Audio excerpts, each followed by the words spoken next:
Hoy vamos a entablar un diálogo sobre la problemática de los cultivos ilícitos en Colombia, sus afectaciones al medio ambiente, la agricultura, la economía y la sociedad. También vamos a hablar sobre la gestión que ha hecho el Estado sobre esta problemática. Esta presentación es traída a ustedes por Carol Victoria Delgado Molina, María Camila Sánchez Rosero y quien les habla, Daniel Fernando Martínez Ahumada. Vamos a empezar por identificar el problema que nos compete, ¿no? El de los cultivos ilícitos en el país.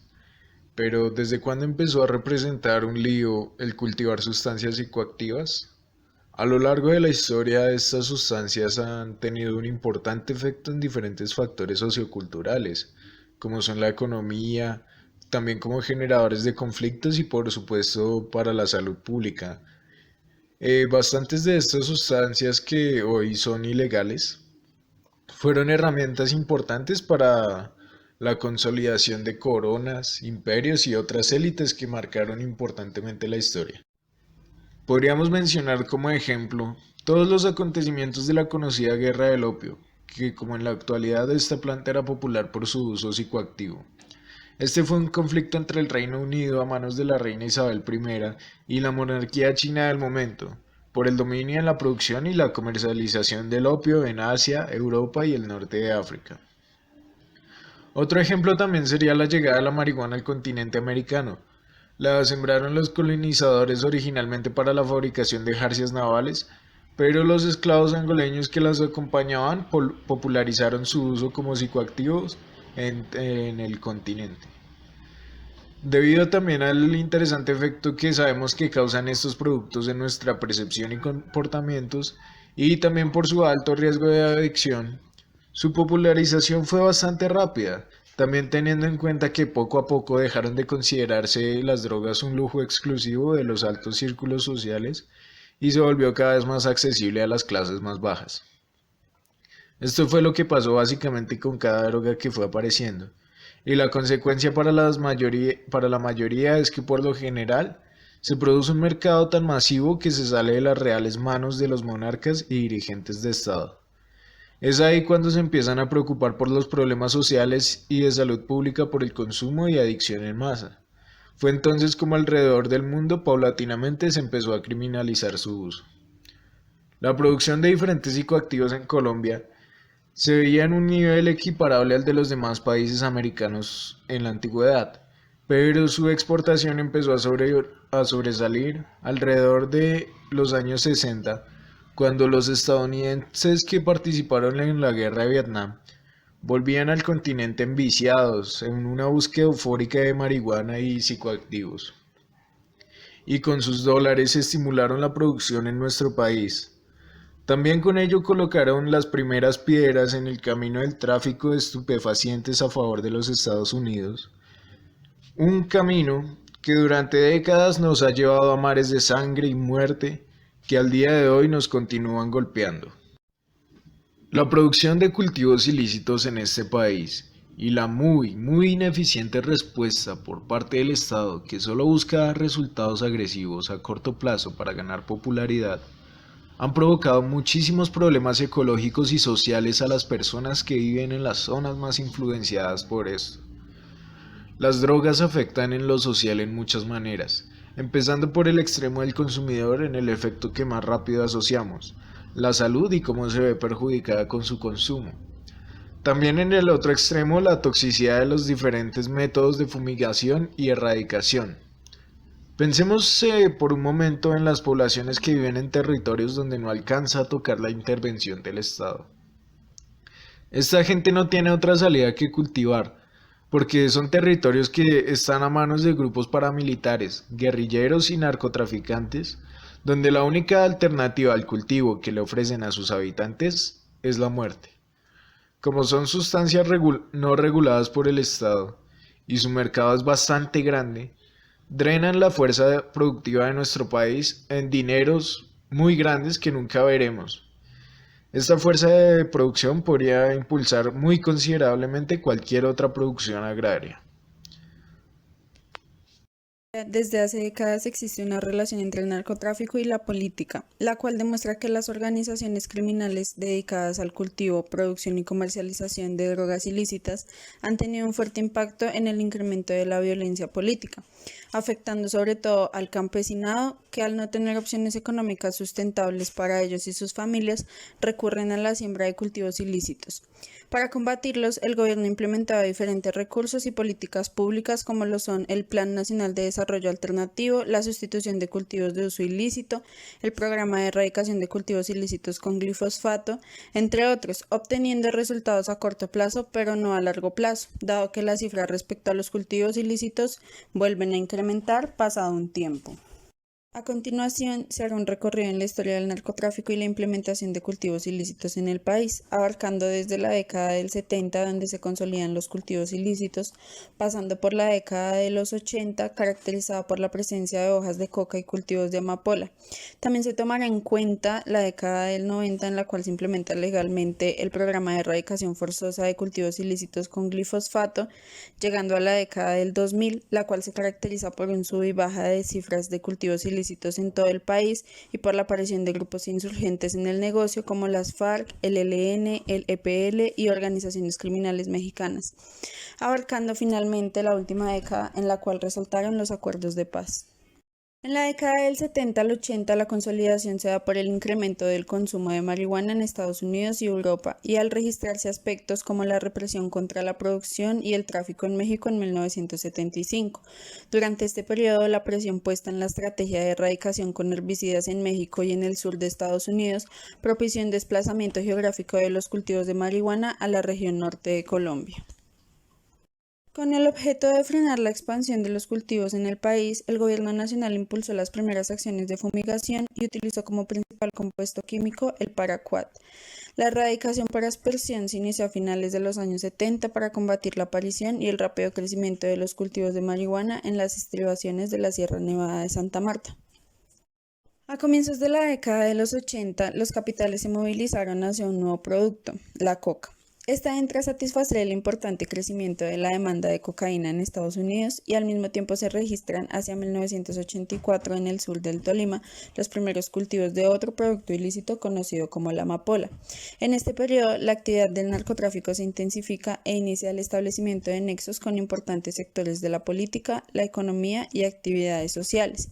En 1984, a raíz del asesinato del ministro Rodrigo Lara Bonilla, se inician las extradiciones de narcotraficantes para ser juzgados en los Estados Unidos, y el narcotráfico da comienzo a la creación de los primeros grupos paramilitares en Colombia y a la consolidación de los carteles de Cali y Medellín, que intensifican la violencia y el terrorismo en el país. A raíz de las consecuencias perjudiciales del paraquat y las graves denuncias de entidades públicas y privadas con autoridad sobre el tema de la salud, el gobierno nacional se vio obligado a cambiar el agente químico utilizado en la erradicación forzosa, por lo que en 1984 se introdujo el glifosfato. Inicialmente este se usó para probar su efectividad en cultivos de marihuana localizados en el departamento del Meta y posteriormente se aplicó con el propósito de sustituir el herbicida paraquat. Las primeras aspersiones oficiales con glifosfato se emprendieron sobre los cultivos de marihuana ubicados en la Sierra Nevada de Santa Marta y en la serranía del Perijá. Luego de esto, durante los primeros años de gobierno del presidente Barco, hubo una expansión del narcotráfico, lo cual, acompañado de políticas, generó una intensificación de la fumigación sobre los cultivos de marihuana, acompañado de erradicación manual a los pequeños cultivos de hoja de coca. Sin embargo, es importante mencionar que dicha erradicación nunca se aprobó, pero las aplicaciones continuaron realizándose de forma permanente. En 1988 se brindó más importancia a la extradición de nacionales a Estados Unidos y a las acciones militares para combatir las redes de producción y comercio, reduciendo a un segundo plano la erradicación forzosa con la finalidad de alcanzar los objetivos que no fueron logrados con esta. Sin embargo, esto no se logró debido a la velocidad del proceso de narcotráfico en Colombia. En esta década, el aumento de hectáreas sembradas dio pie a una fumigación de mayor intensidad con el respaldo del gobierno entrante.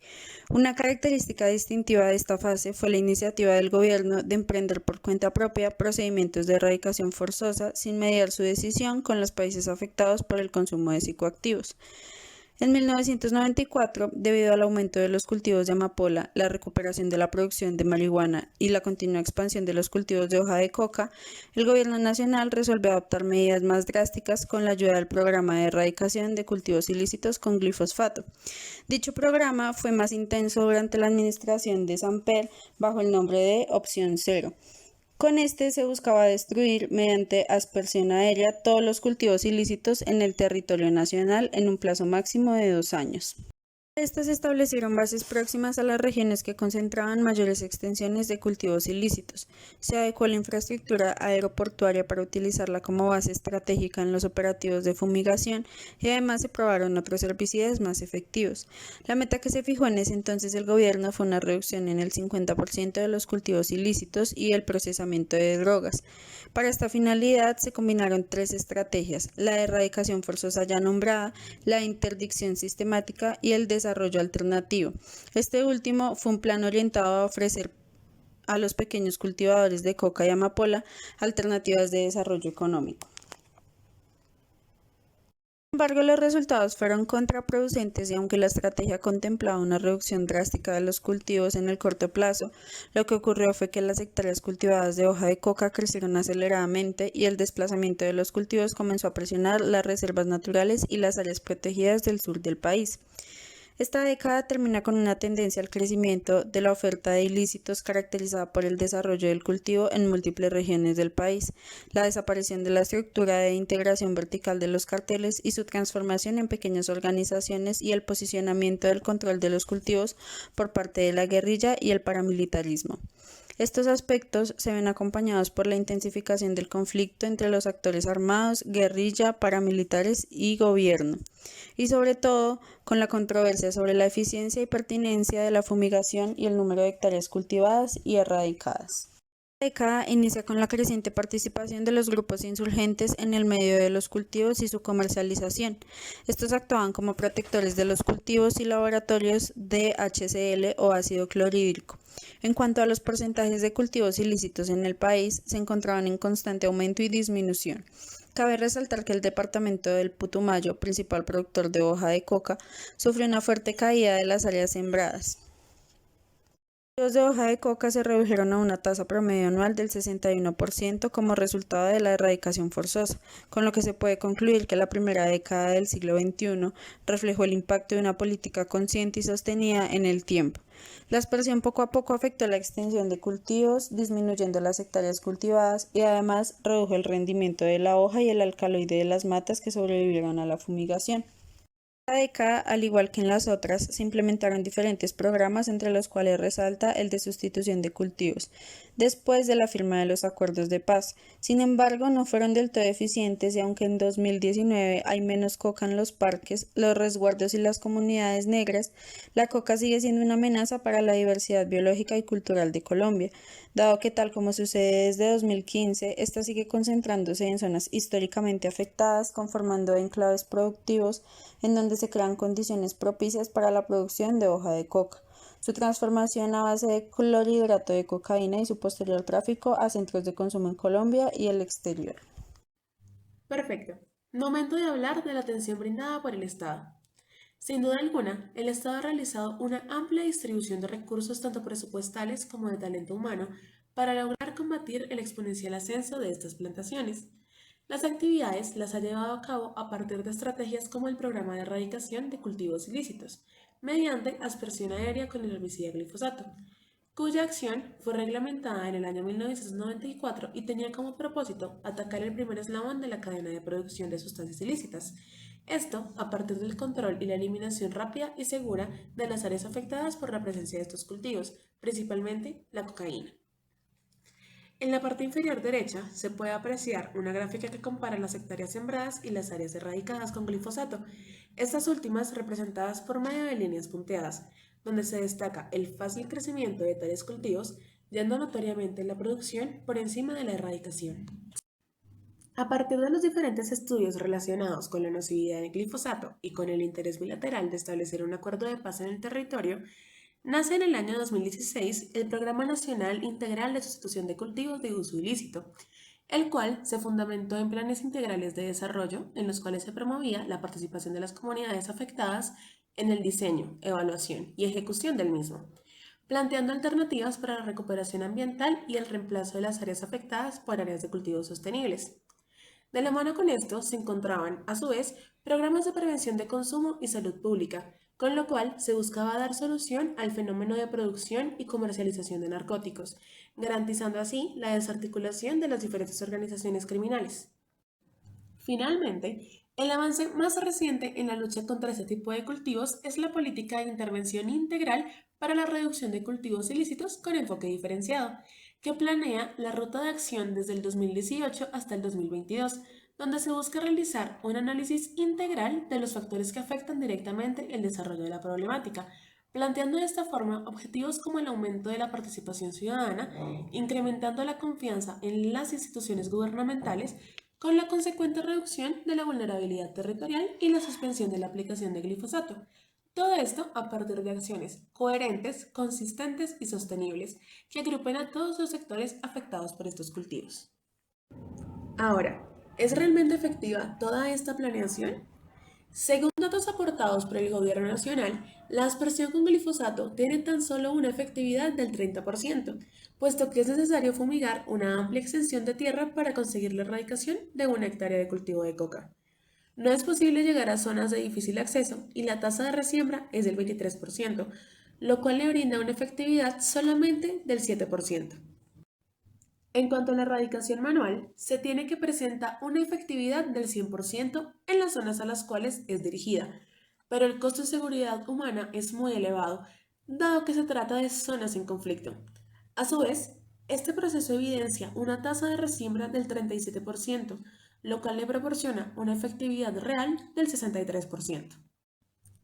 Por último, se tiene que el método más eficaz, sostenible y seguro es el de la sustitución de cultivos, el cual garantiza la erradicación del 95% de estos en las zonas de aplicación, con un porcentaje de resiembra del 0.4%, demostrando una efectividad de 94.6%. A su vez, es necesario evaluar el impacto económico de la implementación de estas estrategias para el manejo de las áreas cultivadas, donde se aprecia que el costo a largo plazo de la fumigación con glifosato es muy alto, más aún teniendo en cuenta sus resultados. La erradicación manual tiene un alto costo en cuanto a talento humano, pero una amplia efectividad y accesibilidad monetaria. Finalmente, vuelve a ser el plan de sustitución de cultivos el más rentable, ya que si bien es cierto que la inversión inicial representa el mayor impacto económico del plan, estos costos disminuyen a largo plazo y se relacionan positivamente con el porcentaje de efectividad.